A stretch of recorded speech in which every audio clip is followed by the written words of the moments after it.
Hi, my name is Brittany Criss, and today I'm going to be talking to you about why the increase in minimum wage is bad for our economy. Now, there's many ways that this can be bad for our economy, but today I'm going to be touching base just on the minimum wage. The inflation rate has raised by 7.9% according to Statista. Usually in the US, it increases about 2%, so this is a pretty high increase for the United States.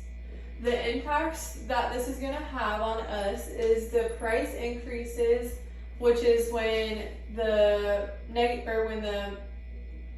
prices of minimum wage increase, then like gas prices and food prices and everything that we're going to buy is also going to increase to help compensate for that minimum wage increase.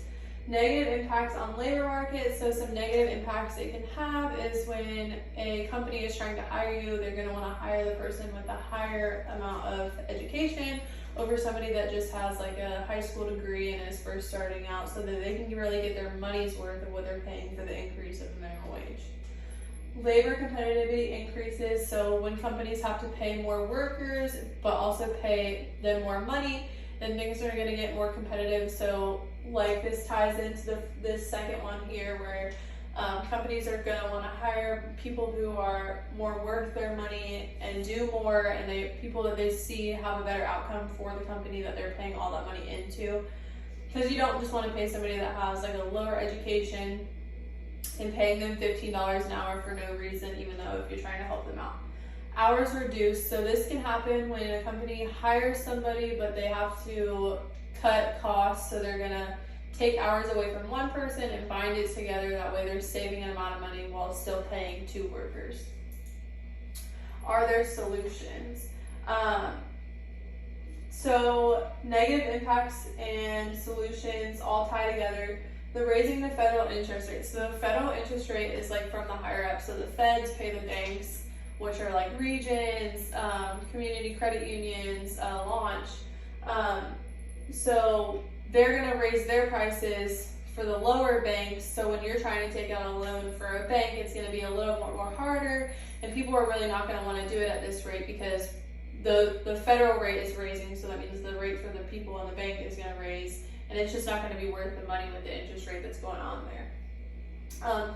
Mitigate government spending. This means like whenever they try to pass bills in the government, where you want to try to like stop that, because there could be like a $1 trillion bill that passes through, and whatever, the less amount of money in the government, the less amount is going to happen to us. So if we limit the government spending and the bills being passed through, then maybe some of our things will come down.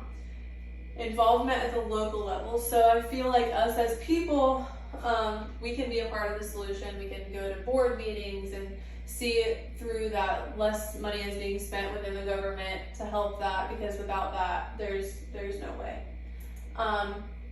What does the future hold? So continues to increase for minimum wage. We don't have any choice on that because we've already voted that minimum wage is going to increase to $15, and it's going to be gradually each year until it hits that $15 mark.